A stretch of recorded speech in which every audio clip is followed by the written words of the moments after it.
चीन ने एक ऐसा मेगा इंफ्रास्ट्रक्चर प्रोजेक्ट तैयार किया है जिसने पूरी दुनिया का ध्यान अपनी ओर खींच लिया है। जी हाँ, समुद्र के बीचों बीच बनाई विशाल एयरपोर्ट इंजीनियरिंग का एक ऐसा नमूना माना जा रहा है जिसे देखकर लोग हैरान हो रहे हैं।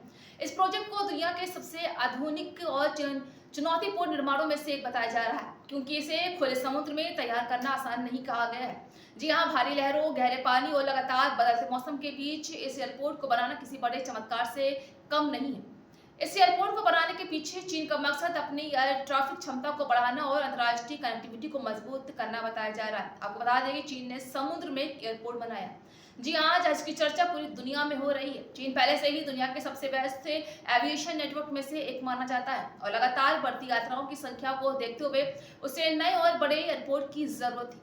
इसी जरूरत को पूरा करने के लिए समुद्र के ऊपर जमीन तैयार करके ये विशाल एयरपोर्ट बनाया गया है। इसके लिए लाखों टन मिट्टी और पत्थर का इस्तेमाल किया गया है और समुद्र के एक बड़े हिस्से को कृत्रिम भूमि में बदल दिया गया है। वही निर्माण के दौरान इंजीनियरों को कई बड़ी चुनौतियों का सामना भी करना पड़ा। समुद्र के अंदर मजबूत नींव बनाना सबसे कठिन माना जा रहा था, क्योंकि पानी के दबाव और लहरों की ताकत लगातार ढांचे को प्रभावित कर सकती है। इसके लिए विशेष तकनीकों का इस्तेमाल किया गया ताकि एयरपोर्ट लंबे समय तक सुरक्षित और स्थिर रह सके।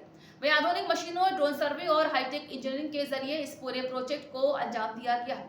इस एयरपोर्ट में आधुनिक सुविधाओं की आशा इस एयरपोर्ट में अत्याधुनिक सुविधाएं भी शामिल की गई हैं। इसमें बड़े रनवे, हाई स्पीड टैक्सीवे और आधुनिक टर्मिनल बिल्डिंग्स बनाई गई हैं, जहां एक साथ हजारों यात्रियों को संभाला जा सकता है। इसके अलावा इसे इस तरह डिजाइन किया गया है कि यह भविष्य में और भी विस्तार कर सके। चीन का दावा है कि यह एयरपोर्ट न सिर्फ देश की एविएशन क्षमता को बढ़ाएगा, बल्कि अंतर्राष्ट्रीय व्यापार और पर्यटन को भी नई गति देगा। वहीं पर्यावरण को लेकर भी इस प्रोजेक्ट पर काफी चर्चा हुई है। समुद्र के बीच निर्माण होने की वजह से पारिस्थितिकी तंत्र और असर पड़ने की आशंका जताई गई। हालांकि चीन का कहना है कि उन्हें पर्यावरण संतुलन का ध्यान में रखते हुए आधुनिक तकनीकों का इस्तेमाल किया गया ताकि समुद्री जीवन पर कम असर पड़ सके।